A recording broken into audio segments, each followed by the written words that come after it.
Good morning, good afternoon, good evening to all of you जो भी ये video देख रहे हैं, जो नहीं देख रहे हैं सभी को। हाँ, तो आ जाओ। आज ये वीडियो में हम लोग बैलेंस शीट के बारे में समझने वाले हैं कि बैलेंस शीट जो हमारा शेड्यूल 3 का बैलेंस शीट है, शेड्यूल 2 का बैलेंस शीट है अभी रिवाइज, वो किस तरीके से स्ट्रक्चर्ड है और उसका फॉर्मेट क्या है, किस बेस पे फॉर्मेट बनाया है, वो हम सब चीज यहाँ पे डिस्कस करेंगे पहले। ठीक है, आपको बता दूं ये जो बैलेंस शीट का फॉर्मेट है ना, ये बैलेंस शीट का फॉर्मेट आपके ऑलमोस्ट सारे चैप्टर्स में यूज होता है, इसलिए ये बैलेंस शीट हम समझ के रखेंगे, अपने माइंड में फिट करके रखेंगे कि इसके जितने भी क्लासिफिकेशन है और जो भी टर्मिनोलॉजी यूज हुई है यहाँ पे उसका क्या मीनिंग है, किस बेसिस पे। ठीक है, स्टार्ट करें अभी ये बैलेंस शीट। चलो आ जाओ। Balance sheet first of all ये कंपनीज एक्ट 2013 की बैलेंस शीट है। कंपनीज एक्ट 2013 ये जो बैलेंस शीट है ये मैंने लिखा है एज पर। ठीक है, तो बेसिकली ये सिर्फ कंपनीज के लिए एप्लीकेबल है, जो भी कंपनीज इस एक्ट के अंदर रजिस्टर्ड है वो सारी कंपनीज के लिए ये बैलेंस शीट एप्लीकेबल है। ठीक है, तो ये बैलेंस शीट का के बारे में हम डिस्कशन करेंगे। आ जाइए, चलिए स्टार्ट करें। सबसे पहले इसके हेडिंग की बात करते हैं। ऊपर आपको कंपनी का नाम लिखना है सिंपल फॉर्मेट में, वहां पे ज्यादा कुछ करना नहीं है आपको। फर्स्ट ऑफ ऑल हम लोग बैलेंस शीट, हाँ बैलेंस शीट के ऊपर टॉप पे कंपनी का नाम लिख देंगे। ठीक है, आपकी कंपनी जो भी है यहाँ पे आ जाएगा डैश लिमिटेड, प्राइवेट लिमिटेड हो या लिमिटेड हो दोनों भी यहीं पे। ठीक है, उसके बाद बैलेंस शीट एज एट 31 मार्च, बैलेंस शीट एज एट 31 मार्च 2000, जो भी ईयर एप्लीकेबल है आपको वो ईयर आप वहां पे लिखेंगे। लाइट ले लेते हैं। बैलेंस शीट एज एट 31 मार्च 2000, जो भी ईयर एप्लीकेबल है। तो हेडिंग के हिसाब से कुछ प्रॉब्लम नहीं है, जैसे हम बचपन में दिया करते थे 11th में 12th में वैसे ही है। बट ये जो फॉर्मेट है ना, ये फॉर्मेट वर्टिकल है, इतना ही फर्क है। पहले कैसा होता था फॉर्मेट हमारा, हॉरिजॉन्टल होता था।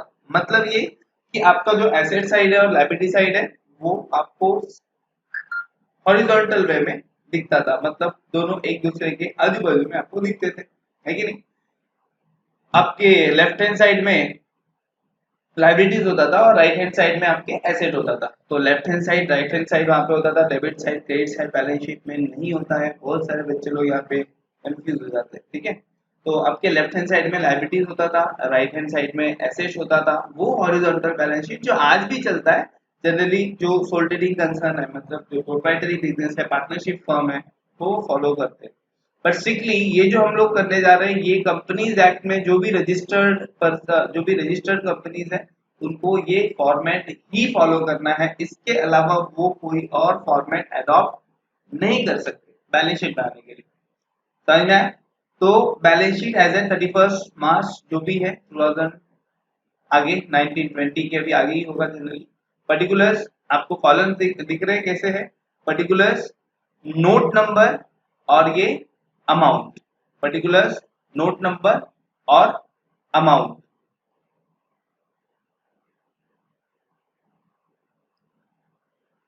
ठीक है, पर्टिकुलर्स, नोट नंबर, अमाउंट। अभी अमाउंट जो लिखा है मैंने ये करंट ईयर का अमाउंट है। ये किसका है? Will be for current year. यहाँ पे मैं पेन चेंज कर लेता हूँ ताकि आपको बता चलूँ कि क्या हमने यहाँ पे नहीं लिखा है। ये करंट ईयर का फिगर है, तो यहाँ पे मैं लिख देता हूँ CY current year. As per format आपको प्रीवियस ईयर भी देना होता है। प्रैक्टिकली जब आप देखेंगे ना तो कोई भी कंपनी ऐसे दो कॉलम बनाते हैं, एक प्रीवियस ईयर के लिए और एक करंट ईयर के लिए। ठीक है, एक प्रीवियस ईयर के लिए रखते हैं वो और एक करंट ईयर के लिए रखते हैं। इस तरीके से एक्चुअल फॉर्मेट होता है। ये हमारा प्रीवियस ईयर का कॉलम होता है, तो ये कॉलम प्रीवियस ईयर के लिए होता है और ये कॉलम करंट ईयर के लिए। समझा आपको इतना? लेकिन अब हम एकेडमिक्स में ये प्रीवियस ईयर कॉलम फॉलो नहीं करते जनरली। अदरवाइज करंट ईयर ये साल का डेटा, प्रीवियस ईयर मतलब ये पर्टिकुलर आइटम लास्ट ईयर किस फिगर पे था। ठीक है, वो हम यहाँ पे देते हैं। But educational point of view से हमारे एकेडमिक्स में हम जनरली प्रीवियस ईयर ड्रॉ नहीं करते। दो रीजन है, एक तो डेटा नहीं होता और ड्रॉ करके आपको फिलहाल कोई मतलब नहीं है, आप उस पर कोई एनालिसिस नहीं करते, एनालिसिस पर्पस के लिए था, ठीक है ना। तो जनरली जब भी हम बैलेंस शीट बनाएंगे हम उसमें एक नोट लिखेंगे कि previous years figures are not given, ऐसा एक नोट लिख के हम वहां पे चलेंगे, ठीक है, कि previous year columns are not prepared as previous year figures are not given in question, ऐसा एक नोट देंगे तो बेटर है, नहीं देंगे तो इट्स आजकल कोई इतना ये कंसीडर नहीं करते, बट देना अच्छी बात है। तो प्रीवियस ईयर कॉलम होता है, करंट ईयर कॉलम होता है, मैं यहाँ पे प्रीवियस ईयर कॉलम नहीं ले रहा हूँ, मैंने आपको पहले ही बताया कि हम क्या करने वाले, सिर्फ करंट ईयर जो हमारे एकेडमिक्स में फॉलो होता है हम वो करने वाले, ठीक है। चलो आ जाओ, ये मैं पहले निकाल देता हूँ यहाँ से, आपको समझ गया रहेगा तो ठीक है, तो फिर कोई प्रॉब्लम नहीं है, हाँ ठीक है। तो प्रीवियस ईयर करंट ईयर इस तरीके से आपका कॉलम चलता है। अब फॉर्मेट के बारे में तो आपको मैंने बता दिया कि आपका फॉर्मेट होता किस तरीके से, ठीक है। अगर आपको फॉर्मेट समझ गया है तो हम आगे बढ़ते हैं इसके कंटेंट के ऊपर। फॉर्मेट मतलब इनके कॉलम समझ गए तो हम कंटेंट के ऊपर चलते हैं, ठीक है ना। आपको इतना समझ में आ गया बैलेंस शीट का हेडिंग्स कैसे होगा, ऊपर टॉप पे कंपनी का नाम, बैलेंस शीट एज एड, हाँ याद देना पहले एज ऑन लिखते थे अभी एज एड लिखते हैं, तो मैटर नहीं है, ठीक है, वर्डिंग इंस्टीट्यूट से चेंज किया हुआ है आईसीआई ने। बैलेंस शीट एज एड 31 मार्च 2000, अभी मार्च में ही जितने भी कंपनीज है सबको 31st डे ऑफ द मार्च को ही एंड करना होता है अपना बैलेंस शीट जनरली, इसीलिए वो 31 मार्च फिक्स होगा। 2000 जो भी ईयर है वो अकॉर्डिंगली, पर्टिकुलर्स का कॉलम में पर्टिकुलर्स में देख रहे हैं आप, जो भी आइटम्स है वो लिखेंगे। नोट नंबर में वो पर्टिकुलर आइटम को कहाँ पे हमने कैलकुलेट किया है वो देंगे, बट अभी मैं बताऊंगा नोट नंबर की क्या है वो। अमाउंट कॉलम दो होते हैं, एक करंट ईयर और एक प्रीवियस ईयर। प्रीवियस ईयर का डेटा ये प्रैक्टिकली होता है, आपको थियोरेटिकली हम सिर्फ करंट ईयर का बताएंगे, बुक्स में भी आपको करंट ईयर का मिलेगा, ठीक है। प्रीवियस ईयर और करंट ईयर, प्रीवियस ईयर का डेटा जनरली क्वेश्चन में नहीं होता इसलिए हम नहीं बनाते, बट प्रैक्टिकली जब आप कहीं फर्म में जाएंगे काम करने, कंपनी में काम करने जाएंगे तो वहां पे प्रीवियस ईयर कॉलम भी बनाना पड़ता है, करंट ईयर कॉलम भी बनाना पड़ता है, समझ गया ना, मिनिमम रिक्वायरमेंट है वो फॉर्मेट है, ठीक है ना। इसीलिए जब हम बनाएंगे तो वहां पे नोट लिखोगे ना तो आपको प्रैक्टिकल जब आप जाओगे तो वहां पे याद रहेगा कि हाँ हमने कुछ ऐसा सीखा है, अदरवाइज आप भूल जाते हो, ठीक है। प्रीवियस ईयर कॉलम होता है, करंट ईयर कॉलम होता है, हम सिर्फ करंट ईयर पे ही कॉन्सेंट्रेट करेंगे, याद रहेगा ना आपको कि प्रीवियस ईयर कॉलम होता है, तो आप भूलते बहुत जल्दी हो आपको। ओके, तो आगे बढ़े, कंटेंट पे आते हैं। बैलेंस शीट का फ्रेमवर्क क्या है, किस तरीके से इसे फॉर्म किया गया, तो मैं आपको बताऊं यहाँ पे दो साइड है जनरली, जैसे हमने बचपन में सीखा था, अरे बचपन मतलब 12th FY SY, liability side, ये इक्विटी एंड लाइबिलिटी जो लिखा है ना ये हमारा लाइबिलिटी साइड है, बराबर। और एसेट साइड इसके नीचे जहां पे आपका लाइबिलिटी साइड देखो यहाँ पे लिखा है मैंने एसेट्स, यहाँ से एसेट स्टार्ट होता है, तो ये वर्टिकल फॉर्मेट है, ये वर्टिकली जाता है। तो ऐसा मत कर लेना कि बाजू में ये बनाना इक्विटी एंड लायबिलिटी, उसके जस्ट बाजू में एसेट्स, ऐसे नहीं होना चाहिए, आपको फॉर्मेट वर्टिकली बनाना है कि आपका पहले लायबिलिटी खत्म होना चाहिए, जहां पे लायबिलिटी खत्म हो रहा है, जहां पे भी लायबिलिटी के आइटम्स आपके फिनिश हो जा रहे हैं, वहां से हम स्टार्ट करते हैं एसेट्स को लिखना। तो पहले हम एसेट्स पे क्या करते हैं, हेडिंग सिर्फ एसेट्स है, फॉर्मेट में भी ऐसे ही लिखा है तो हम वही फॉलो करेंगे, एसेट्स लिखा, ठीक है। तो बैलेंस शीट के दो पार्ट आपको समझ में आ गए, एक पार्ट है आपका कौन सा, इक्विटी एंड लायबिलिटीज, तो हेडिंग ध्यान देना, हेडिंग इसी तरीके से एक्ट में है तो हम एटलीस्ट ये मेंटेन करेंगे, एक पार्ट है इक्विटी एंड लायबिलिटीज, दूसरा पार्ट है एसेट्स।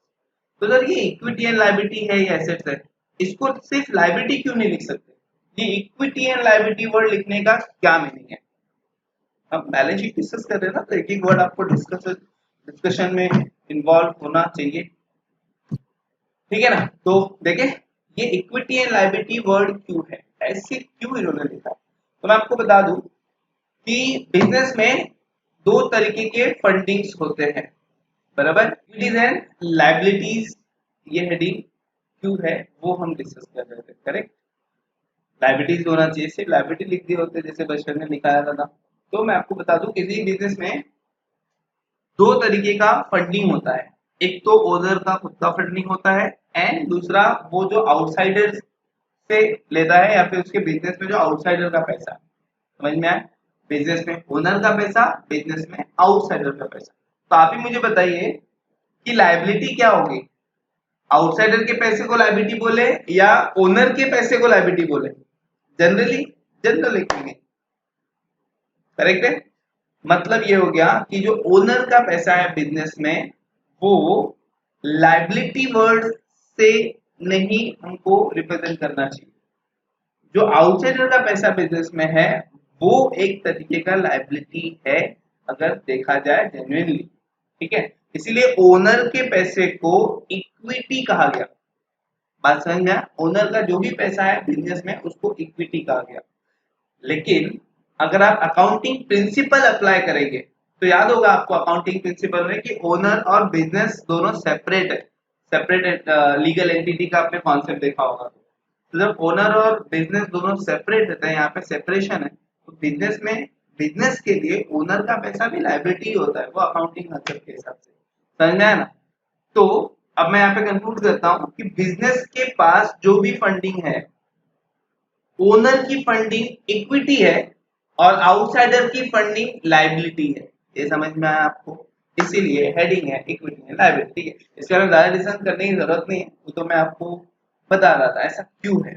चले आगे फटाफट कवर करते हैं। अगर तो ये इक्विटी मतलब ओनर का पैसा, लायबिलिटी मतलब आउटसाइडर्स के का पैसा, ठीक है, जो आउटसाइडर का फंडिंग है बिजनेस।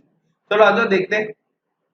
तो इक्विटी एंड लायबिलिटीज में आप देखेंगे यहाँ पे फर्स्ट पॉइंट, सेकेंड पॉइंट कुछ और है यहाँ पे सेकेंड पॉइंट नहीं, यहाँ पे एक और आइटम है, कुछ आइटम्स हैं जो मैंने यहाँ पे नहीं दिया है, ठीक है ना, वो आपके लिए रेलेवेंट नहीं है। तो जो रेलेवेंट है हमने वही रखा है, सिर्फ share application money, pending allotment, ऐसा सब है, बट वो हमको यहाँ पे डिस्कशन में नहीं लाना है क्योंकि वो आपके टीवाइट के किसी भी चैप्टर में 99% चांसेस है कि नहीं आएगा, 1% आपका नसीब करा रहा तो वो भी ठीक है, बट ठीक है। तो ये आपके लिए फॉर्मेट, फर्स्ट मैंने लिखा है पे शेयर, क्या शेयर होल्डर्स फंड, दूसरा है इक्विटी एंड लायबिलिटी में 3 पार्ट है, 1 2 3, 3 ही आइटम है, बराबर।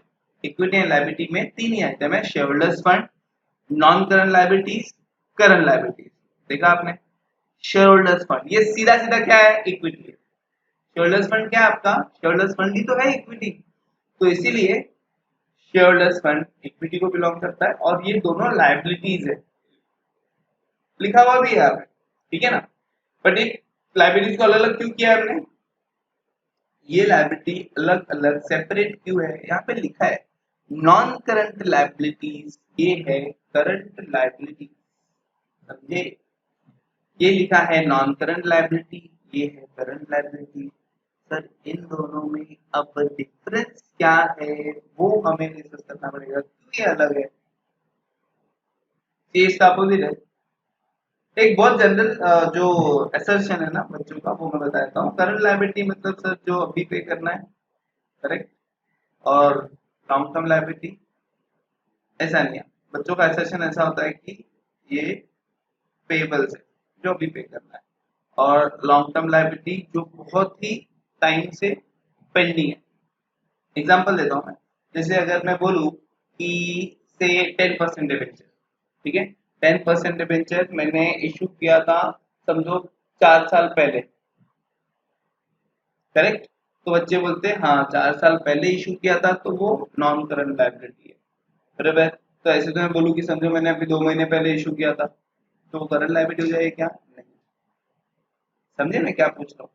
तो जो हम लायबिलिटी डिसाइड करने के लिए पीरियड कंसीडर करते हैं ना, वो हम पास्ट पीरियड कंसीडर करते हैं कि कितने दिन से वो लायबिलिटी है, समझे क्या?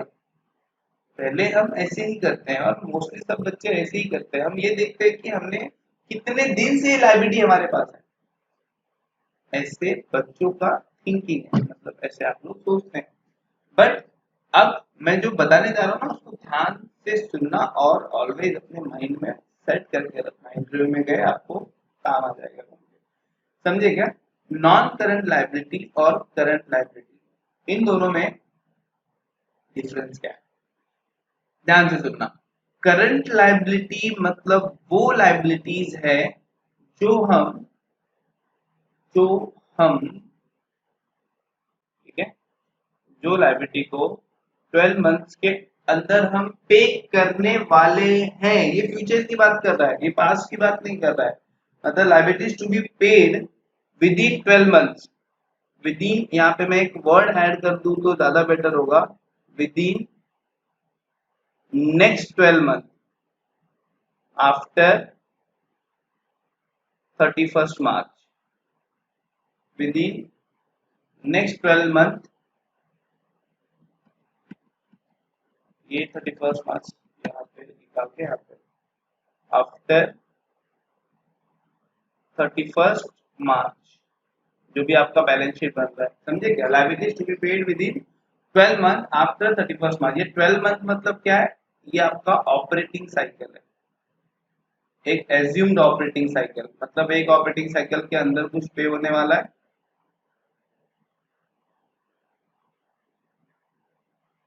Assumed operating cycle, assumed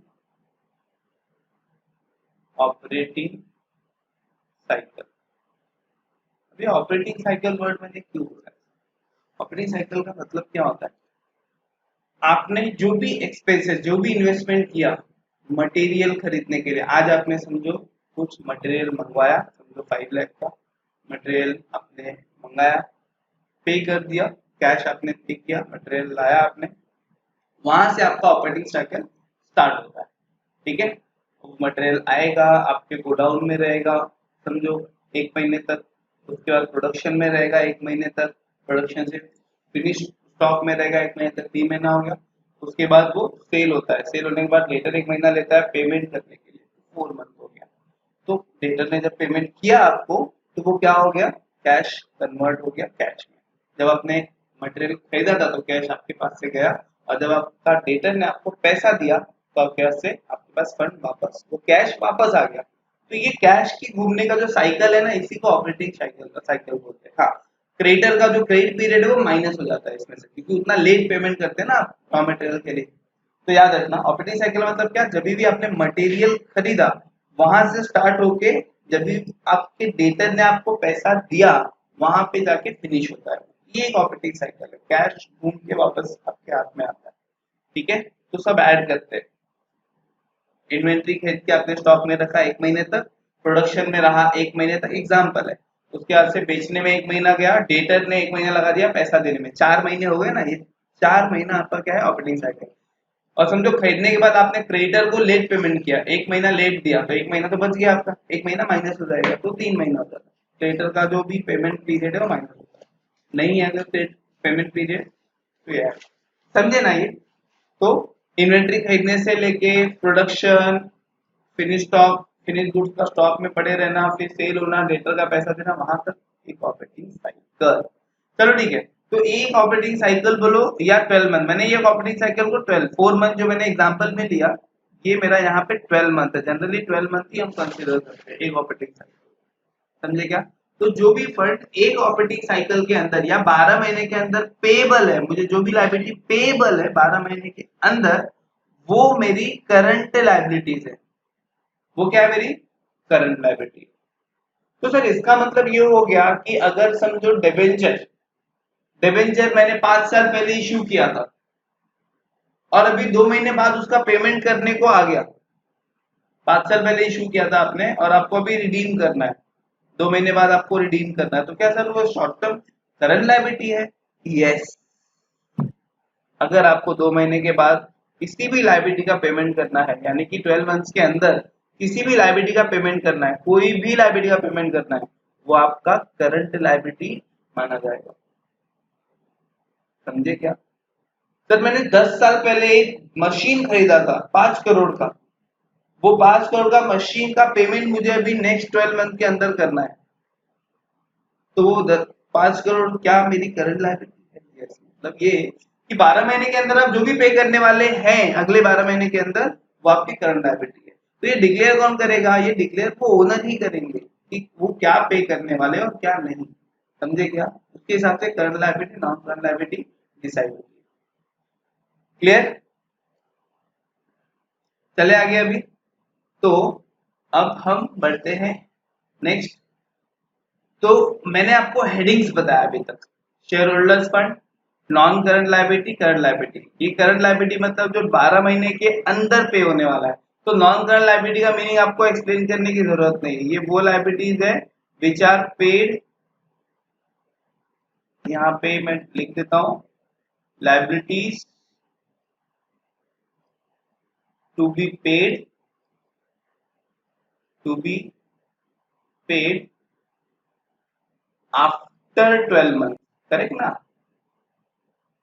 after next 12 month, मतलब अगले साल तो नहीं पे होगा, आफ्टर नेक्स्ट 12 मंथ मतलब अगले साल पेमेंट नहीं होगा, उसके बाद ही होगा लायबिलिटी का पेमेंट।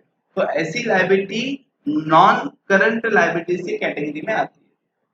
वापस बोलो, आने वाले 12 महीने में वो पेमेंट नहीं करने वाला हूं मैं, तो वो लायबिलिटी जो है वो नॉन करंट लायबिलिटी की कैटेगरी में आती है।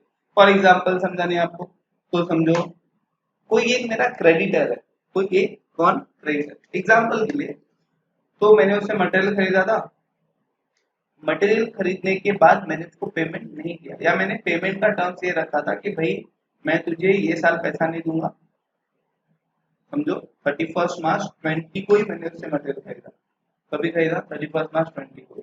मैंने उसको बोला भाई मैं तेरे को अगले साल पैसा नहीं दूंगा, मैं तेरे को उसके बाद दूंगा, 2 साल में पैसा दूंगा या 3 साल के में पैसा दूंगा, उसने मान लिया। तो वो क्रेडिटर मेरा करंट लायबिलिटी है क्या? नहीं। अब उसको मैं 3 साल में पैसा देने वाला हूँ, तो वो क्रेडिटर कहाँ चले जाएगा मेरा? Non current liability. समझ में आया? मतलब वो लायबिलिटी जो 12 महीने के बाद पे होने वाली है, वो लायबिलिटी जो 12 मंथ्स के बाद पे होने वाली है, वो लायबिलिटी अभी क्या है? Non current liability. ये आपको समझ में आ गया? ये मैंने ना सिर्फ आपको हेडिंग का एक्सप्लेनेशन दिया है, ये जो हेडिंग हमने यूज किया है ना, ऐसा क्यों है। और ये share holders fund, share holders fund में क्या आता है वो आपको पता है, बोलने की जरूरत नहीं। Share capital, reserve surplus, correct.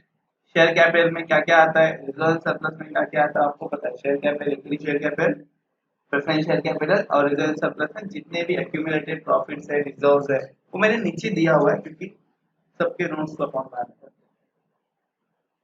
तो चलते चलो एक एक। शेयर होल्डर्स फंड में क्या आया, शेयर कैपिटल, ये बताने की जरूरत नहीं, रिजर्व सरप्लस क्लियर है आपको। चलो एक बार देख लेते हैं इनमें क्या क्या इंक्लूड होता है। शेयर होल्डर फंड मतलब शेयर होल्डर के जो भी पैसे है कंपनी में, उसमें क्या क्या है, शेयर कैपिटल हो सकता है उनका, और रिजर्व सरप्लस हो सकता है, करेक्ट। सर शेयर कैपिटल में क्या आता है, रिजर्व सरप्लस में क्या आता है, वो ये फिगर है, बट ये फिगर कैसे आएगा, ये फिगर कैसे कैलकुलेट करेंगे हम लोग, क्या करने वाले हैं। तो देखो यहाँ पे ना, ये बैलेंस शीट में कुछ नहीं कर सकते आप लोग, ये फिगर आपको कैलकुलेट करना पड़ेगा, कैलकुलेट करके डायरेक्ट यहाँ पे आके लिखना पड़ेगा, समझे क्या। शेयर कैपिटल आपको सीधा ये फिगर अलग से वर्किंग नोट में निकाल के फिर यहाँ पे आके लिखना है। ये फॉर्मेट आप चेंज कर ही नहीं सकते। फॉर्मेट मतलब जो भी क्वेश्चन में दिया है, अगर आपने ऑर्डर चेंज कर दिया उसका तो फॉर्मेट गलत हो जाएगा। क्वेश्चन में दिया ही नहीं है तो इट मे नॉट राइट, ठीक है आप मत लिखो, समझे ना। लेकिन अगर क्वेश्चन में दिया है और आपने उसको जैसे रिजर्व सरप्लस को ऊपर लिखा, शेयर कैपिटल को नीचे लिखा, तो फॉर्मेट गलत हो जाएगा, मार्क्स लग जाएगा, समझे ना। चलो आगे आ जाओ। तो मैं बोला था ये कि शेयर कैपिटल में क्या क्या आता है, तो देख लेते हैं। देखो मैंने कैसे नोट्स बनाया, वर्किंग नोट, यहाँ पे नोट्स टू अकाउंट, इस तरीके से आपको लिखना होता है, नोट्स टू अकाउंट, समझे। और मैं पर्टिकुलर अमाउंट ये सब आपको देखो। तो मैंने यहाँ पे शेयर कैपिटल कैसे कैलकुलेट करना है हमें, ये मैंने लिख के दिया है, यहाँ पे दिख रहा है आपको शेयर कैपिटल, ऐसा कुछ नहीं है, बट ये जो फॉर्मेट दिया है ना, authorise share capital, paid share capital, ये ऐसे ही लिखना पड़ता है जनरली हर सब में। इसमें भी कुछ एडजस्टमेंट होते हैं, बट वो डिपेंड करते हैं चैप्टर के ऊपर, वो कौन सा चैप्टर है उसके हिसाब से आपको वो लिखना है, ठीक है। तो देखो ऑथराइज शेयर कैपिटल अगर क्वेश्चन में दिया है तो आपको लिखना पड़ेगा, पेड शेयर कैपिटल अगर क्वेश्चन में दिया है तो लिखना पड़ेगा। ध्यान आपका यहाँ पे होना चाहिए। आप लोग बहुत सारे लोग ऐसे हैं कि जो बीच बीच में यहाँ वहां भटकते रहते हैं, ऐसा नहीं होना चाहिए। आगे क्या सब लोग वापस, सारे अंकल लोग यहाँ पे हैं, डैश डैश लोग आ जाओ फटाफट यहाँ पे, चलो। तो ऑथराइज शेयर कैपिटल ये तो क्वेश्चन में है तो ही आपको लिखना है, एल्स लिखने की कोई आवश्यकता नहीं है, कोई जरूरत नहीं है। ठीक है, ये जो भी authorise share capital as it is जो क्वेश्चन में दिया है कॉपी पेस्ट। ठीक है, paid up share capital, paid up share capital जो है हमारा, ये क्वेश्चन में दिया होगा, आपने सम सॉल्व किया है उसके अकॉर्डिंग ये आ जाएगा। पेड अप शेयर कैपिटल में क्या क्या है, equity share capital and preference share capital. ये इक्विटी शेयर कैपिटल, ये प्रेफरेंस शेयर। आपको लिखना कैसे है,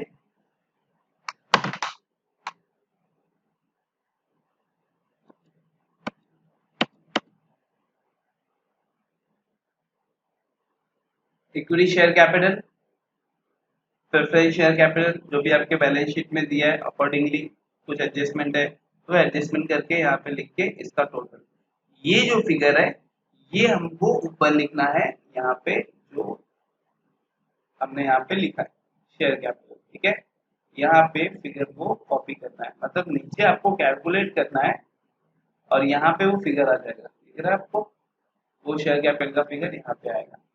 मतलब समझा, आपको इसमें ये फॉर्मेट एज इट इज बनाना है बट इसका कैलकुलेशन नीचे करना है, एक एक आइटम का कैलकुलेशन नीचे करना है। और आपने कैलकुलेशन कहाँ किया, कहाँ पे, शेयर कैपिटल का ये जो फिगर है, ये फिगर कहाँ से आया आपको, आपने यहाँ पे देखो 1 नंबर डाल के किया है ना, कौन सा नंबर दिया है इसको शेयर कैपिटल को, 1। तो ऑब्वियसली ऊपर क्या देना है हमें, रेफरेंस। अभी कोई ये पढ़ेगा तो उसको कैसे समझेगा शेयर कैपिटल इतना, ये कहाँ से आया फिगर, कोई आपसे पूछे, आप ही रीड कर रहे हैं कि इसे मैंने आपको लिख दिया यहाँ पे, चलो मैं यहाँ पे लिखता हूँ 10 लाख, चलो तो ये क्या 10 लाख है, शेयर कैपिटल में क्या है, इक्विटी है, प्रेफरेंस है, ये सवाल आएगा ना आपको क्वेश्चन माइंड में, इधर ये इक्विटी शेयर है कि प्रेफरेंस शेयर है, कैसे करें, क्या समझ में आएगा आपको वो रीड करके।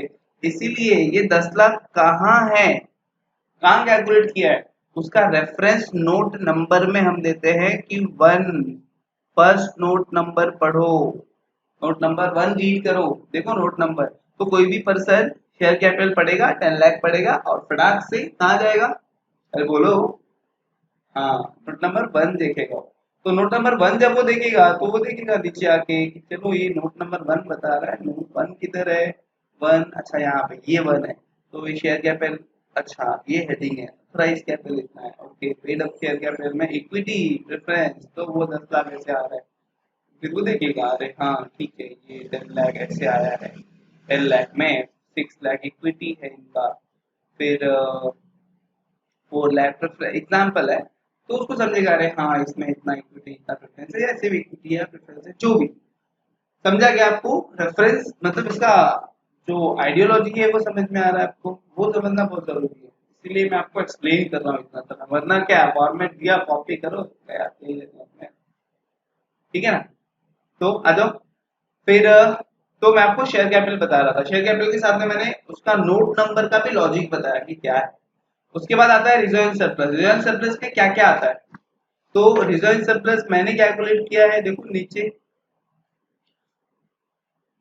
नीचे कैलकुलेशन है रिजर्व एंड सरप्लस का, रिजर्व एंड सरप्लस है नोट नंबर 2 में मेरा, देखो 2 लिखा है मैंने, तो वो 2 उधर जाके लिखना है आपको, ताकि उधर से समझे कि आपको यहाँ पे आना है।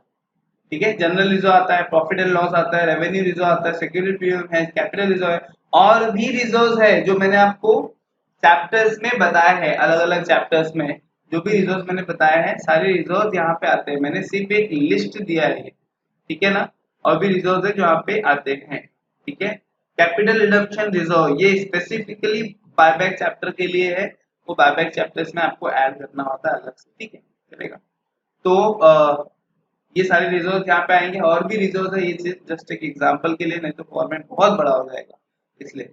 तो सारे रिजर्व रेवेन्यू रिजर्व ये टोटल हो गया, टोटल फिगर जो भी है आपका, ठीक है, ये फिगर जो भी हमारा आएगा टोटल फिगर, ये ऊपर कॉपी होगा कहाँ पे, जहाँ पे हमने फॉर्मेट में मेन बैलेंस शीट में लिखा है रिजर्व एंड सरप्लस, ये यहाँ पे हम लिख देंगे टोटल। और ये टोटल कहाँ से आया भाई, कहाँ से लाया, ऐसे उठा के लाया गया, मन में कैलकुलेट किया और लिख दिया, तो पढ़ने वाले को समझेगा कैसे, इसलिए यहाँ पे लिखते हैं हम सेकेंड नंबर, तो reader will read number 2, note number 2, और accordingly will go to the note number 2, देखेगा वो अच्छा नोट नंबर 2 क्या है, ये नोट्स ऑफ अकाउंट है ना, तो नोट नंबर 2 देखेगा कि अच्छा रिजर्व सरप्लस है, इसमें इतना ये रिजर्व है, ये रिजर्व है, ये रिजर्व है, इसलिए इतना आया है, ये अमाउंट बैलेंस शीट में गया है। समझे क्या? ये मैं वर्किंग बता रहा हूँ। अभी नेक्स्ट टाइम मैं एक्सप्लेन इस तरीके से एक्सप्लेन नहीं करूंगा, क्योंकि ये मुझे उसका कैसे हम ऑपरेट करते हैं, उसको कैसे यूज करते हैं वो बताना। ठीक है, अगला क्या है अभी, चलो देखते जाते हैं अभी फटाफट क्या है। ये हो गया शेयरहोल्डर्स फंड। शेयरहोल्डर्स फंड का टोटल नहीं करना है, यहाँ पे फॉर्मेट में टोटल नहीं किया हुआ है, इसलिए अब भी यहाँ पे टोटल नहीं करेंगे। नेक्स्ट सीधा non current liability. Non current liability में क्या क्या है, तो लॉन्ग टर्म बोरोइंग है, डेफर्ड टैक्स है, ये ना फिक्स आइटम है सब, आप इसका ऑर्डर चेंज मत करना। हाँ, कुछ नहीं दिया है वो मत लिखो, ठीक है, वो कोई प्रॉब्लम नहीं है, लेकिन जो दिया है तो उस आइटम को ऊपर नीचे नहीं करना है प्लीज। तो डेफर्ड टैक्स लायबिलिटी है, अदर लॉन्ग टर्म लायबिलिटीज है, एंड लॉन्ग टर्म प्रोविजंस है। चार आइटम है नॉन करंट लायबिलिटीज के अंदर, जो कि 12 महीने के बाद पे होने वाला है या इनकर होने वाला है।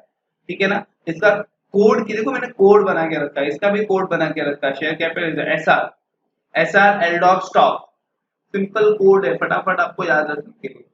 तो SR share capital shareholders fund के लिए, LDOC non current liability, LDOC मतलब क्या, L means long term borrowing, D means deferred tax liability, O means other long term liabilities, P means provision।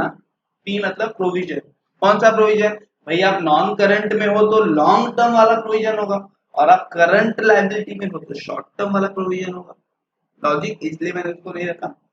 Provision है, P मतलब provision, ठीक है। L dot, L means long term borrowing, D means deferred tax liability, O means other long term liabilities, P means long term provision। Long term इसलिए कि non current liability है, 12 महीने के बाद वाला चलते रहेगा, ठीक है ना? तो ठीक है, अब एल्डॉक स्टॉक, ये शॉर्टकट्स आपको याद रखने के लिए है, तो इसको दिमाग में रखना हमेशा।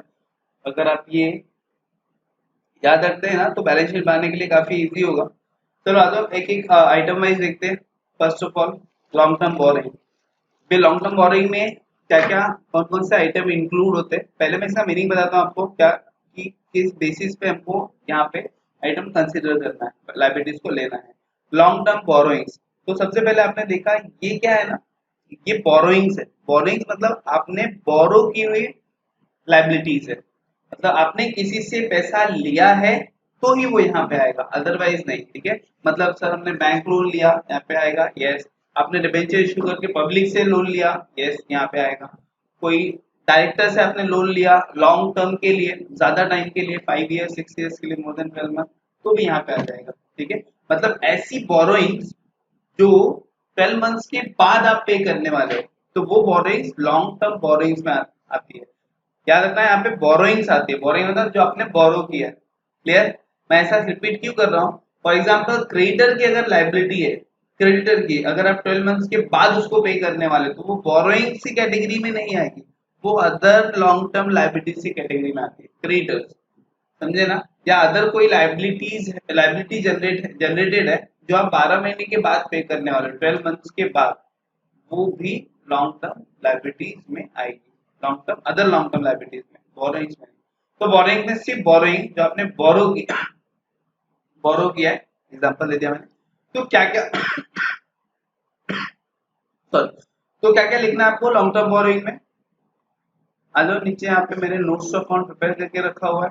लॉन्ग टर्म बोरोइंग में मैंने क्या क्या लिया है, देखो। लॉन्ग टर्म बोरोइंग में debentures, bank loan, secured loans, unsecured loans, public deposits, ये सब लॉन्ग टर्म बोरोइंग में आ सकते हैं। इसके अलावा और भी बहुत सारे आइटम है, मैंने जस्ट इलस्ट्रेटिव एग्जांपल्स लिए हुए, ठीक है। तो ये जो टोटल है हमारा, ये टोटल जो फिगर आएगा, वो टोटल आपको वहां पे जाके लिखना है, ठीक है।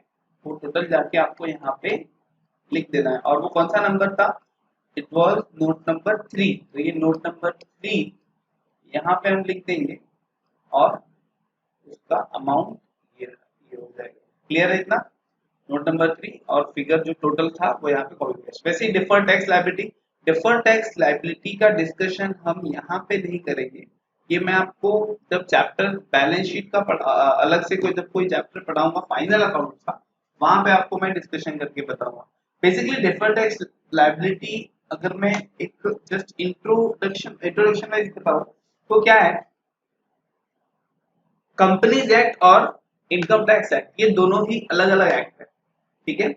एक्ट अलग अलग है।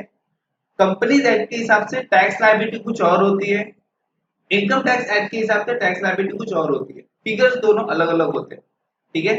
तो जब आपका लायबिलिटी, टैक्स लायबिलिटी, देखो इनकम टैक्स वाले ने जो बोला वो तो पे करना ही है, फाइनल है वो, बट कंपनी एक्ट ने जो बोला है वो बुकिश एंट्री के लिए आपको कंसीडर करना होगा, ठीक है।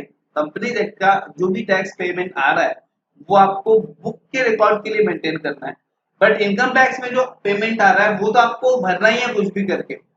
ये क्लियर हो गया। तो फॉर एग्जांपल अगर आपके कंपनीज एक्ट में बुक्स में आपके बुक्स में लायबिलिटी आ रहा है से 1 lakh rupees, clear, but income tax में आपका लायबिलिटी 80,000 है। समझ रहे हैं आपको?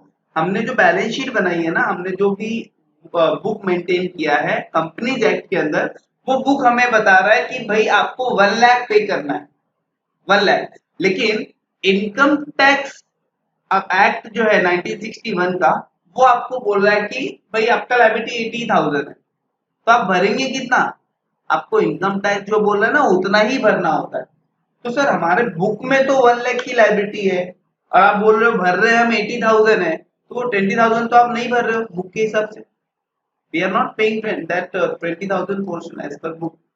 तो एज पर बुक आपका वो लायबिलिटी कंटिन्यू हो जाता है।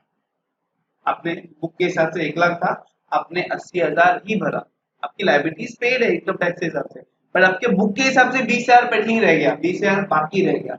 ये कब पे होगा ना वो हमें भी नहीं पता, इसलिए हम इसको डेफर कर देते। डेफर कर देना मतलब इसको पोस्टपोन कर देते, आगे के ईयर पे पोस्टपोन कर देते। अब ये हमें नहीं पता कि ये नेक्स्ट 12 मंथ में एडजस्ट होगा कि नहीं होगा, इसीलिए इसको नॉन करंट में रखा है, क्योंकि ये हमें नहीं पता कि नेक्स्ट 12 मंथ में एडजस्ट होगा कि नहीं होगा। हमारे नेक्स्ट 12 मंथ में ये लायबिलिटी कम होगी या बढ़ेगी, नहीं पता, कुछ भी नहीं नॉलेज है उसके बारे में, इसलिए वो नॉन करंट में रखा जाता है। ये समझ में आया क्या आपको? क्लियर? कंपनीज एक्ट का टैक्स लायबिलिटी ज्यादा है, इनकम टैक्स के हिसाब से कम है, तो हम भरते इनकम टैक्स के हिसाब से। तो जो बुक्स के हिसाब से पेमेंट करना रह गया है वो हम यहाँ पे शो करते हैं डिफर्ड टैक्स लायबिलिटी, ठीक है ना। बट आपके लिए इंपॉर्टेंट नहीं है, बिकॉज ऑफ आपको कहीं भी ये दिखेगा नहीं, इतने टेंशन मत लो, कॉन्सेप्ट समझ के रखो बस हो गया। और क्या, फाइनल अकाउंट में काम आता है मेनली, वहां पे भी ज्यादा कुछ आपको ज्यादा सम में नहीं आएगा, एक आध दो सम में, ठीक है। इसका कोई नोट नहीं है क्योंकि ये आपको एडजस्टमेंट के थ्रू ही करना होता है, ये कोई नोट्स टू अकाउंट नहीं है। तो यहाँ पे मैं डैश कर देता हूँ because we have not prepared any notes to account for deferred tax liability, ठीक है।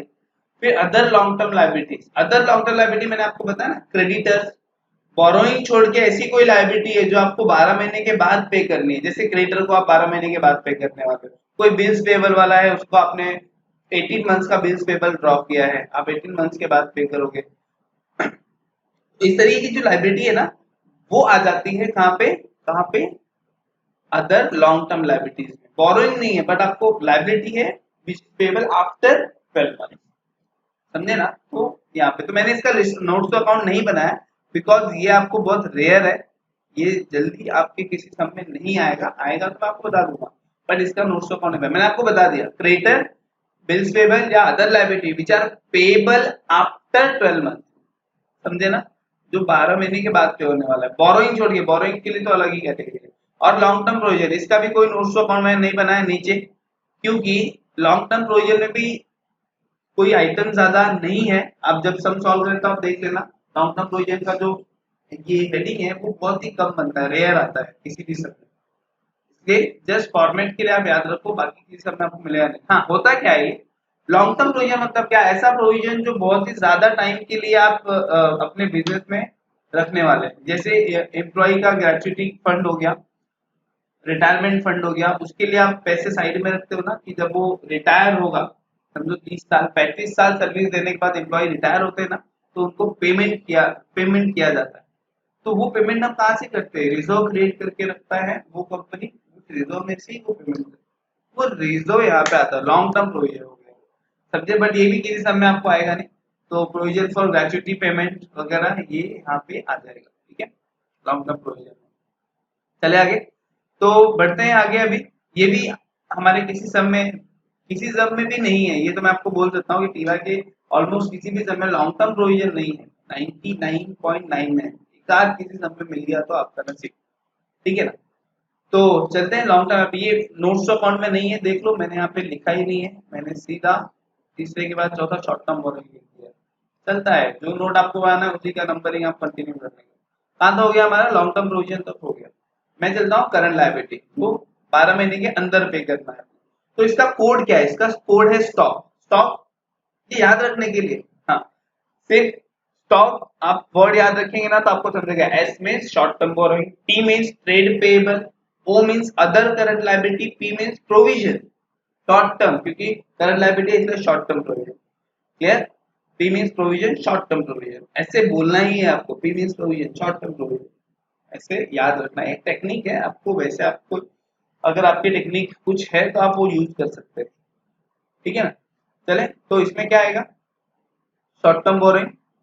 शॉर्ट टर्म बोरोइंग में क्या यूज कर सकते हैं हम लोग, क्या इंक्लूड कर सकते हैं यहाँ पे। तो देखो सिंपल सा फंडा है। देखो यहाँ पे लॉन्ग टर्म बोरोइंग मतलब क्या सर, जो बोरोइंग का पेमेंट 12 महीने के बाद होने वाला है वो लॉन्ग टर्म है। वो उसका क्लासिफिकेशन लॉन्ग टर्म में होता है। तो जिस बोरोइंग का पेमेंट 12 महीने के अंदर हम करने वाले हैं ना, वो शॉर्ट टर्म बोरोइंग में आता है। एक बेस्ट एग्जांपल लेता हूँ, एक एग्जांपल ना नॉर्मल है, लोकल एग्जांपल लेता हूँ। समझो ना, हमने एक से 1 लाख का हमने एक बाइक खरीदा। We purchase one bike for 1 lakh rupees, ठीक है। और वो भी लोन पे, 1 लाख का बाइक हमने लोन पे खरीदा। अभी उसकी इंस्टॉलमेंट है से मैं बोलता हूँ 5,000 रुपया।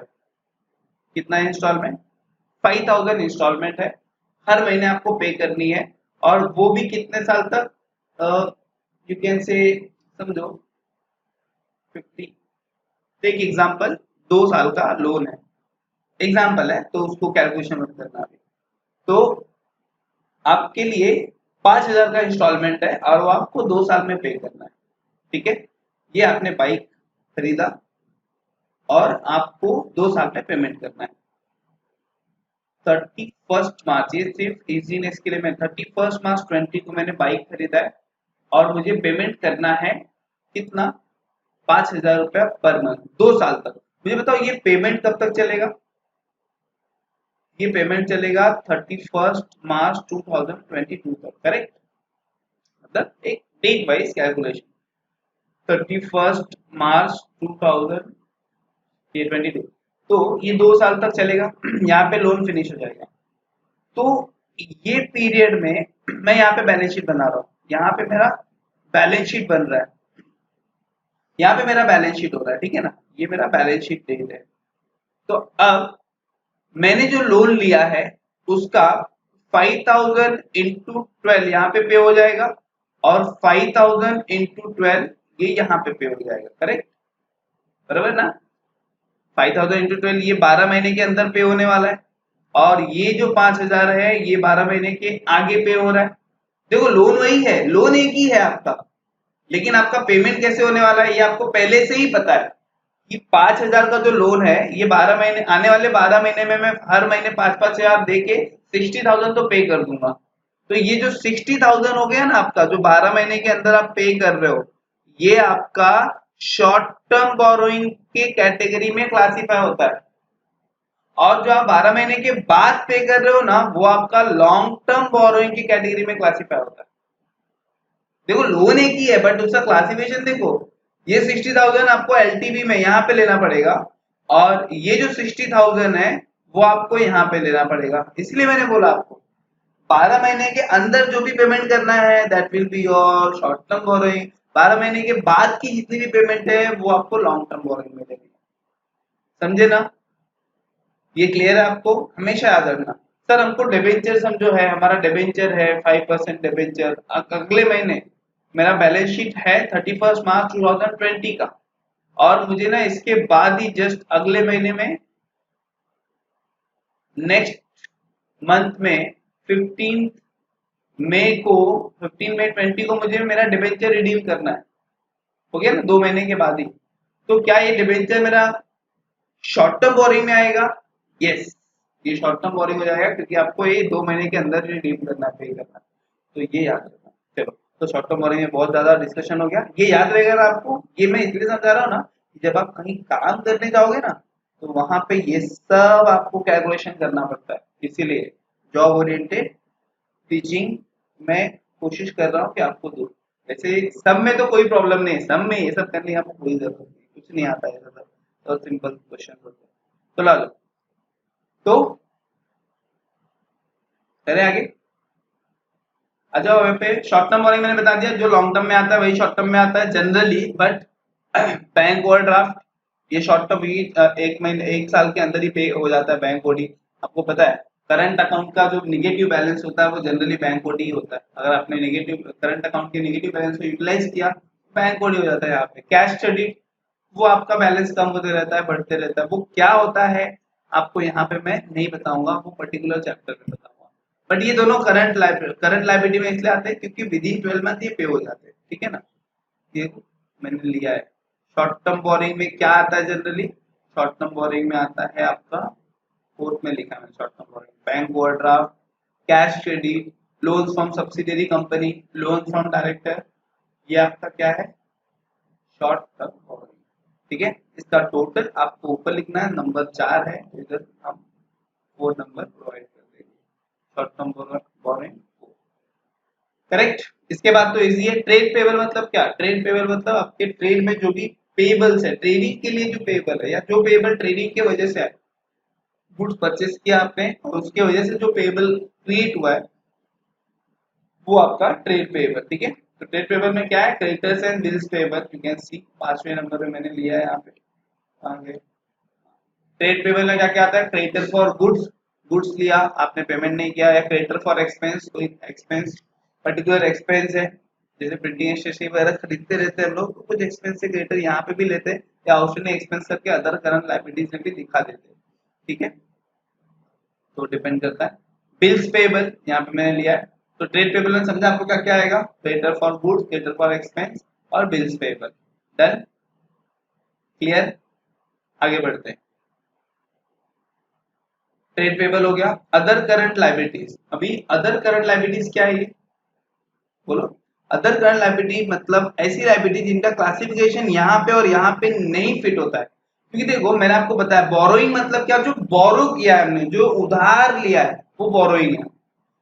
ट्रेड पेबल मतलब जो ट्रेडिंग से जनरेट हुआ है, मतलब परचेस आपने कुछ किया और उसके वजह से जनरेट हुआ। परचेस कुछ मतलब आपने परचेस क्या किया, गुड्स परचेस किया, रॉ मटेरियल परचेस किया, कंज्यूमर परचेस किया और उसके वजह से कुछ क्रिएट हुआ है आपका लायबिलिटी, वो ट्रेड पेबल में आ गया, करेक्ट ना।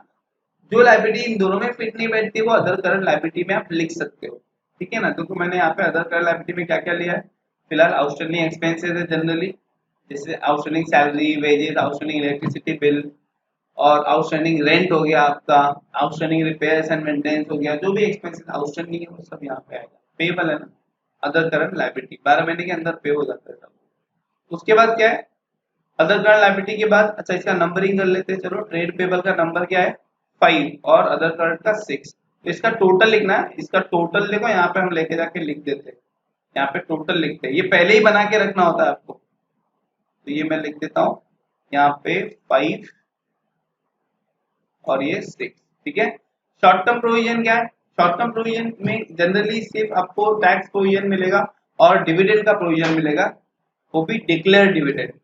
अगर डिविडेंड डिक्लेयर हो गया तो शॉर्ट टर्म प्रोविजन में क्या क्या, provision for taxation, declare dividend, other provision कुछ है तो उसका टोटल लिया आपने और यहाँ पे जाके लिख दिया नंबर 7, ठीक है। यहाँ पे नंबर 7, तो इस तरीके से 7 नंबर में मेरा शॉर्ट टर्म प्रोविजन क्लियर हो गया इतना। ये हमारा क्या है, लायबिलिटी साइड, याद रहेगा आपको। अब हम चलते हैं एसेट साइड में। तो लायबिलिटी साइड का कोड क्या है, कोड याद रखोगे ना, एसआर, एलडॉप, स्टॉक, तीन ही हेडिंग है लायबिलिटी, इक्विटी एंड लायबिलिटी में।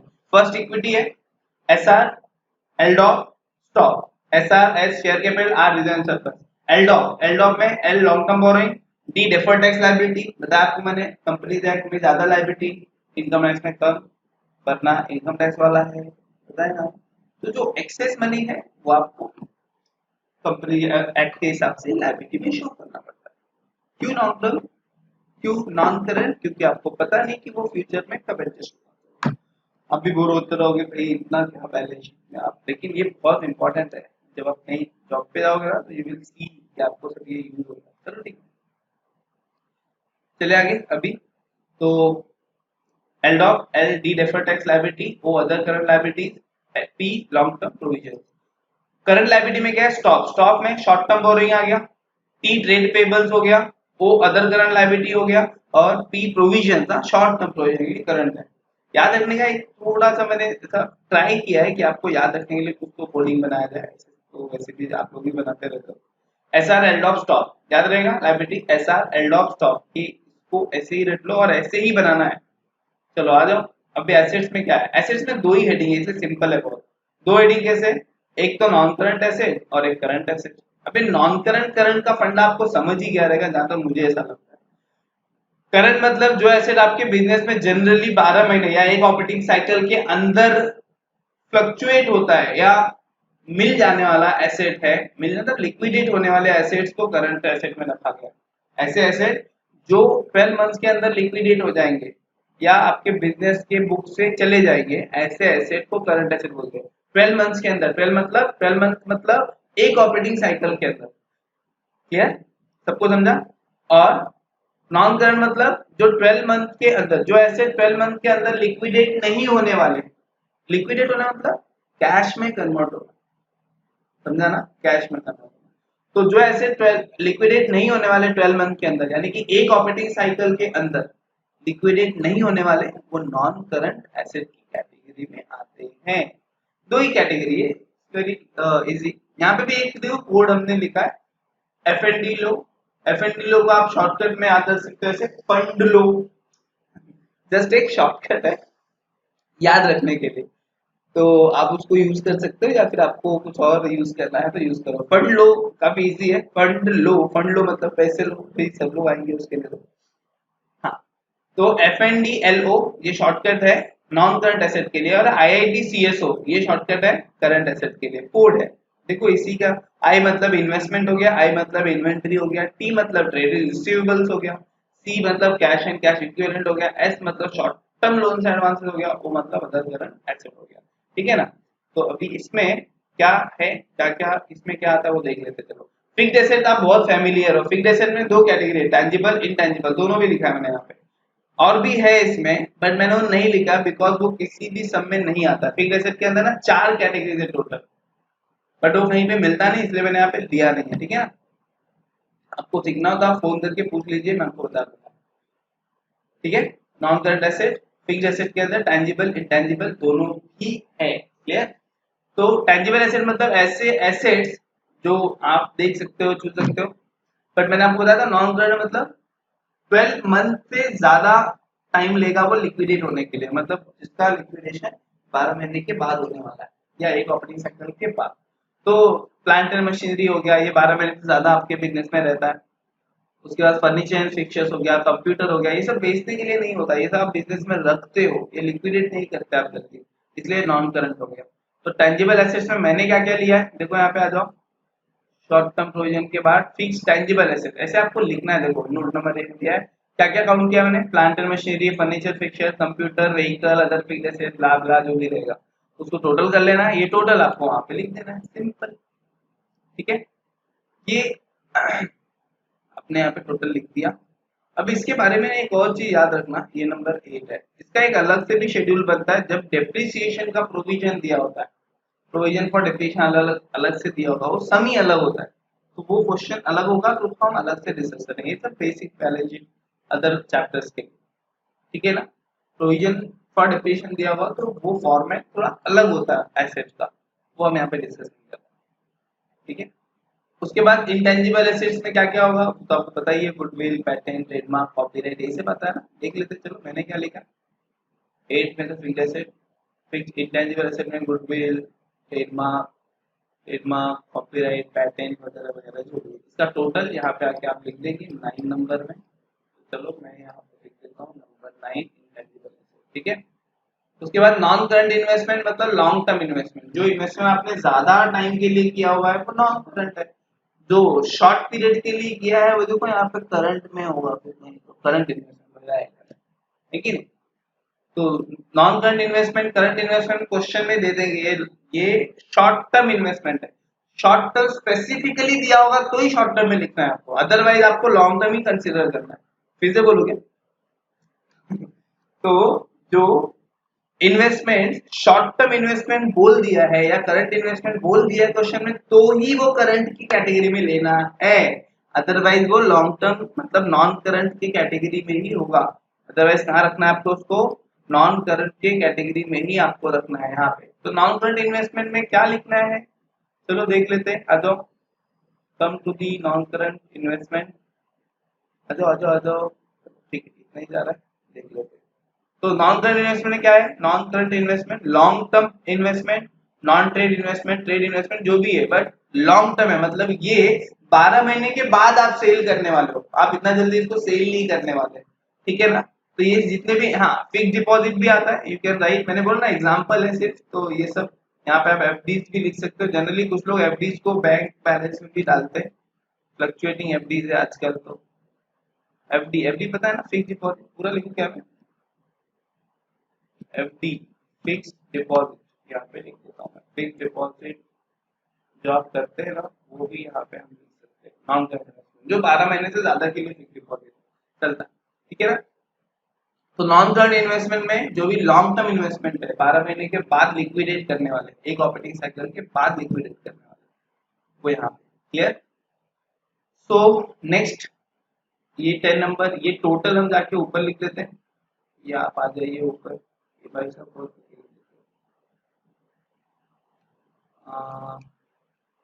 यहाँ पे हम लिख देंगे नंबर 10, ठीक है, ये नंबर 10। डिफर्ड टैक्स एसेट क्या है, अभी बहुत सिंपल कॉन्सेप्ट है, ऊपर का कॉन्सेप्ट का रिवर्स है ये, डिफर्ड टैक्स एसेट। अब यहाँ पे इनकम टैक्स ने बोला है कि समझो 1 लाख पे करना है, इनकम टैक्स के हिसाब से हमारा पेमेंट आता है 1 लाख, लेकिन कंपनी एक्ट बोलता है कि सर, कंपनी एक्ट बोल रहा है कि 80,000 ही पे करना है। अब पे किसके हिसाब से करना है आपको बताया था मैंने, इनकम टैक्स के हिसाब से पे करना पड़ता है, नहीं तो आ जाएंगे फिर, हाँ उनको फटाफट इंफॉर्मेशन मिलता है। पे इनकम टैक्स के हिसाब से करना है, तो इनकम टैक्स वाला बोल रहा है 1 लाख भरना है, कंपनी एक्ट जो हमारा बुक्स ऑफ अकाउंट है वो बोलता नहीं 80,000 ही भरना है। ये आता है, पॉलिसीज अलग अलग है ना, एक्ट के रूल्स अलग है, कंपनी एक्ट के रूल्स अलग है, इनकम टैक्स के रूल अलग है। तो income tax 1 lakh, company act बोलता नहीं 80,000 भरना, 1 लाख ही है, तो यहां से जाएगा 1 लाख, 20,000 एक्स्ट्रा भर रहा है ना। बुक्स बुक्स क्या कर रहा है, बुक्स बता रहा है कि आप 20,000 ज्यादा पे कर रहे हैं, एडवांस में पे कर रहे हैं, 20,000 हम एडवांस में पे कर रहे हैं, एक्स्ट्रा पे कर रहे हैं। तो ये 20,000 जब एडवांस में पे कर रहे हैं, तो जब एडवांस हम पे करते हैं तो वो क्या होता है, ऐसे ही, इसलिए लिखा गया है डिफर्ड टैक्स एसेट। ये कब होता है, मैं यहाँ पे लिख के रखता हूँ, tax liability as per Companies Act is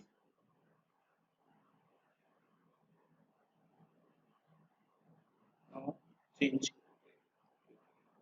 यहाँ पे लिखता हूँ एज पर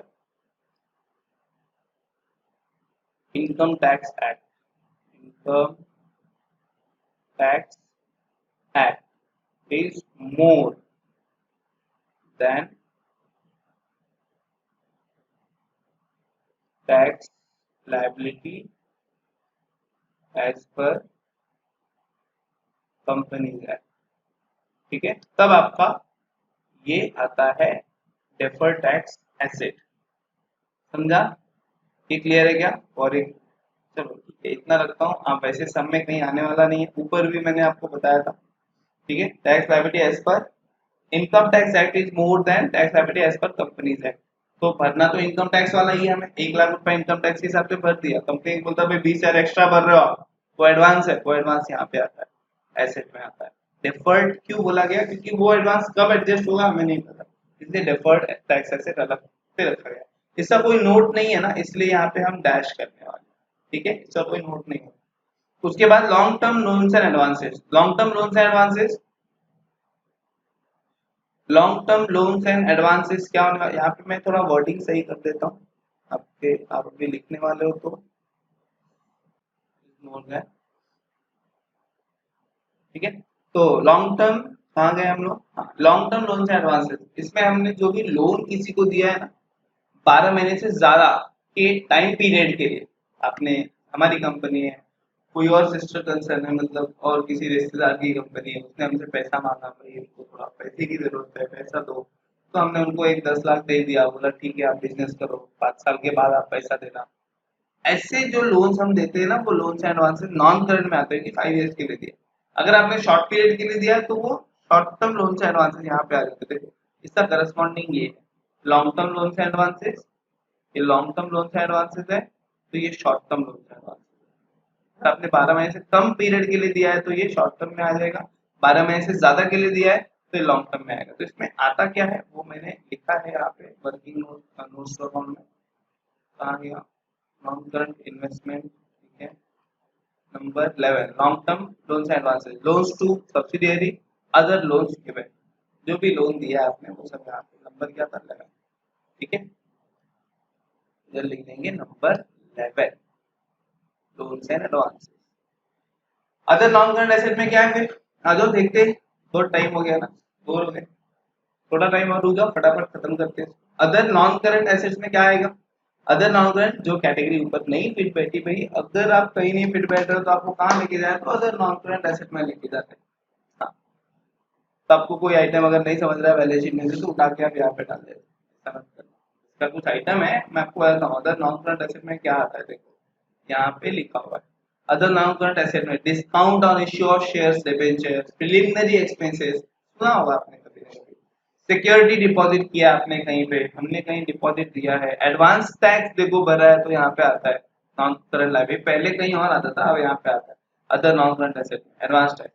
और कोई ऐसा एक्सपेंसेस है जो कि आपने पीएनएल में नहीं दिखाया या आप पार्ट पार्ट में पीएनएल में दिखा रहे हो। आपको एग्जांपल याद दिलाता हूँ, याद है बचपन में ना हम एक एडजस्टमेंट सॉल्व किया करते थे, प्रीपेड एडवर्टाइजमेंट, याद है कुछ ऐसा।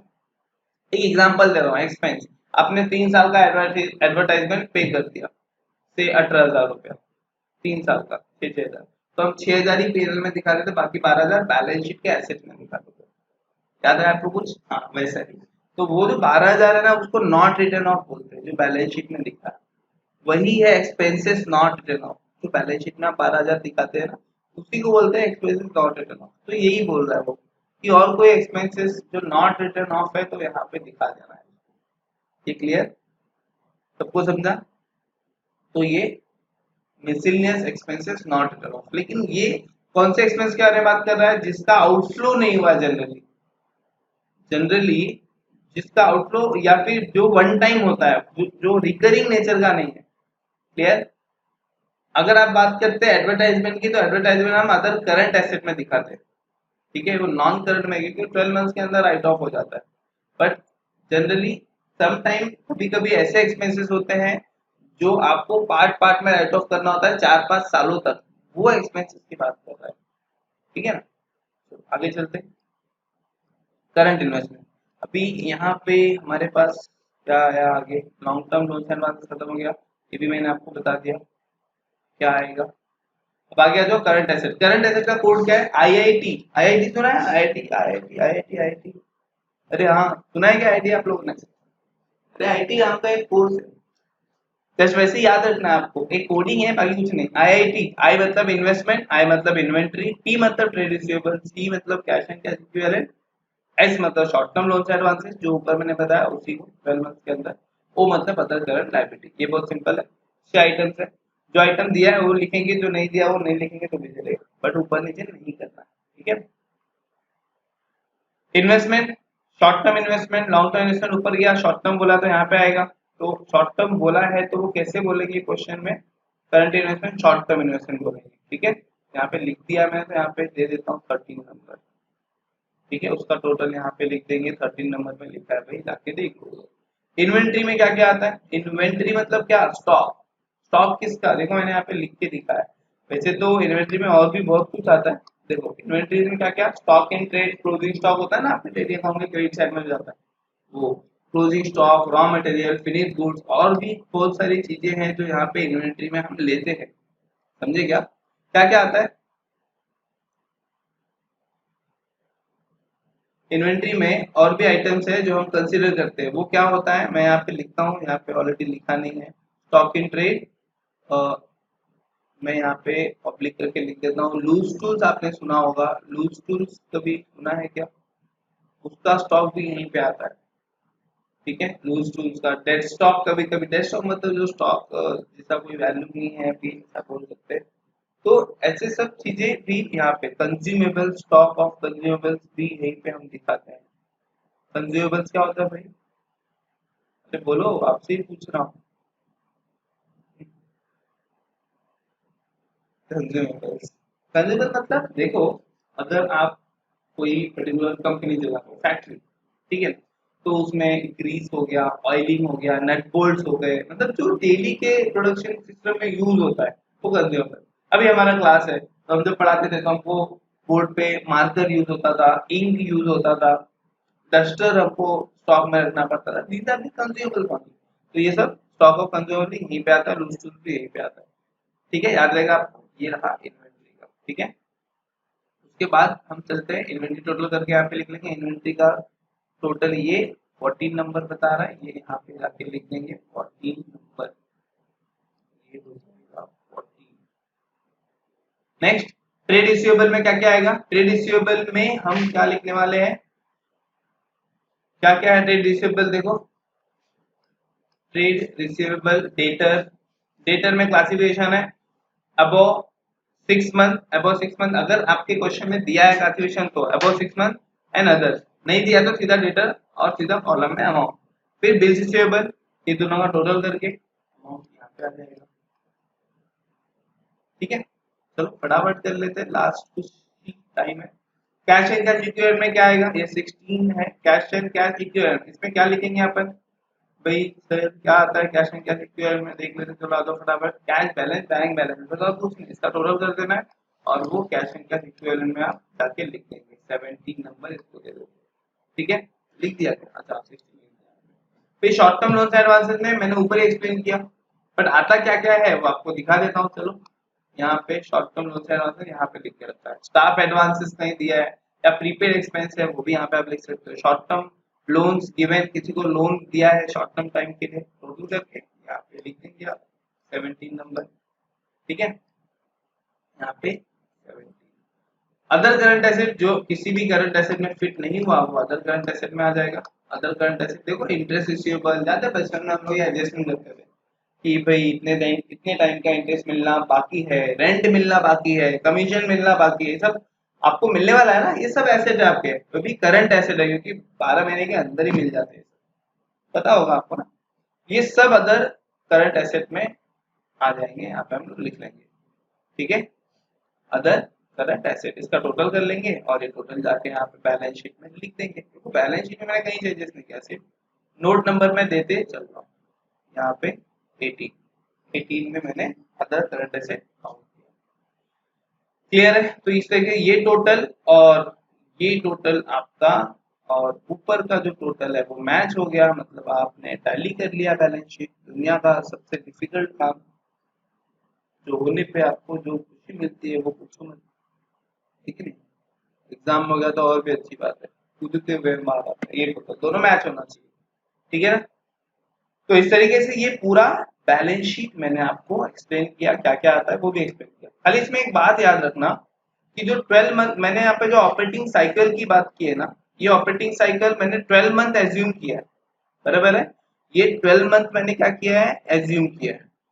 ये 12 मंथ चेंज भी हो सकता है, मतलब कुछ कंपनी के ऑपरेटिंग साइकिल ना 14 मंथ्स भी होते हैं फॉर सम कंपनीज, कुछ बिजनेस, फॉर सम बिजनेस लिखना ज्यादा बेटर होगा ना, for some business operating cycle ना इससे ज्यादा भी होता है, ठीक है। Operating cycle is more than 12 month, more than 12 month होता है, ठीक है। ऑपरेटिंग साइकिल कुछ कंपनीज के लिए 12 मंथ से ज्यादा भी हो सकता है, यहाँ पे मैं लिख देता हूँ क्योंकि कभी कभी ना ऑब्जेक्टिव्स में पूछा जाता है। तो ये बात 12 मंथ की जगह पे समझो किसी कंपनी का ऑपरेटिंग साइकिल ही 15 मंथ है, तो हम 15 मंथ देखेंगे, 15 मंथ के अंदर अगर हो गया तो करंट, 15 मंथ के बाहर हुआ तो नॉन करंट। किसी कंपनी का कुछ बिजनेस का ऑपरेटिंग साइकिल 18 मंथ है, तो 18 मंथ के अंदर अगर लायबिलिटी लिक्विडेट हो जाती है, पे हो जाती है तो करंट, 18 मंथ के बाद लायबिलिटी पे हो रही है तो नॉन करंट। ये याद रखना, ये बहुत इंपॉर्टेंट है। 12 मंथ का हमने एज्यूम्ड ऑपरेटिंग साइकिल लिया है, याद रहेगा क्या आपको? करंट, नॉन करंट, ये सब चीजें याद रहेगा तो अच्छी बात है, नहीं तो आपको याद रखना बहुत जरूरी है। ये सारे चैप्टर में है, इसलिए बैलेंस शीट बहुत अच्छे से पढ़ना है आपको, ठीक है ना। अगर ऊपर से मैं आपको फिर पॉज करता हूँ, लेके चलता हूँ टॉप पे, आपको पॉज करना है और कॉपी करना है, करेंगे ना। सिर्फ मेन बैलेंस शीट ही करना और कोडिंग लिख लेना बस, बाकी ये सब कचरा लिखने की जरूरत नहीं है, ठीक है। स्टार्ट करें, चलो। हेलो बैलेंस शीट, ये रहा आपका बैलेंस शीट, पॉज करके कॉपी करो, पॉज एंड कॉपी। ये मेन बैलेंस शीट, तो आपने लायबिलिटी लिख लिया होगा, पॉज कॉपी करके कर लो, पॉज एंड कॉपी, ठीक है। ये साइड वाला भी कुछ देखना है कि आपको, pause and copy, previous year करने की जरूरत नहीं है, वो तो मैंने आपको बता दिया। चलो, ये लायबिलिटी साइड हो गया आपका। अब आ जाओ एसेट में, पॉज एंड कॉपी, ये अपना एसेट इधर कुछ है क्या? अब इसका सबका नोट्स टू अकाउंट करते हैं, ठीक है। नोट्स टू अकाउंट में आ जाओ, फर्स्ट एंड सेकंड करो, पॉज एंड कॉपी। ये फिगर्स कुछ काम के नहीं है, इसको कट करना है, जैसे एग्जांपल था, फॉर एग्जांपल खाली फॉर्मेट कॉपी करना है आपको, ध्यान देना, सिर्फ फॉर्मेट, पॉज एंड कॉपी हो गया फर्स्ट सेकंड। उसके बाद थर्ड फोर्थ आ जाओ, फिफ्थ सिक्स सेवन पे,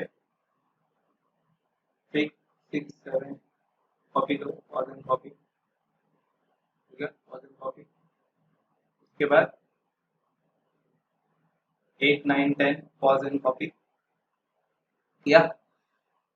अभी आप एक्सपर्ट हो गए रहेंगे पॉज एंड कॉपी करने में। 8 9 10 पॉज कॉपी करके आगे चलते हैं, आगे कहाँ है, आ जाओ 11 12 में पॉज एंड कॉपी करो, 11 12 13 13 तक हो गया, हाँ हो गया। तो 14 से आ जाओ आगे, ये अलग से आइटम लिखना, loose to stock of consumer, मुझे अलग से लिखना, यहाँ पे ऐड कर देना। 14 15 16 कॉपी, पॉज एंड कॉपी करो, किया, डन। करते चलो फटाफट, थोड़ा बड़ा फॉर्मेट है लेकिन पेशेंस के साथ में लिखना है आपको, लिखोगे तो आपके लिए बहुत अच्छा है। 17 18 पॉज एंड कॉपी,